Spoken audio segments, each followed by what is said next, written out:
everybody, it's Jeremy with Echo Orange. So we've been getting a lot of questions lately about our product, and we'd like to answer those questions for you today. So let's go ahead and get started.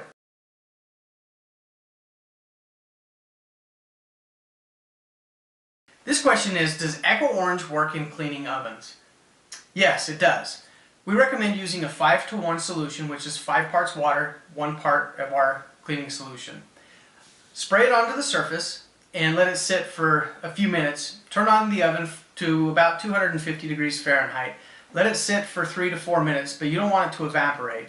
If you have years of grime, we recommend that you use some sort of scrubby like a magic sponge or a Brillo pad, something that's going to have some texture to it to help get that grime off of there.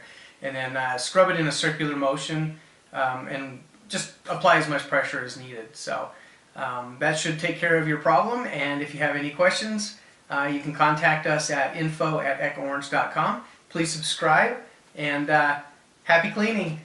Take care.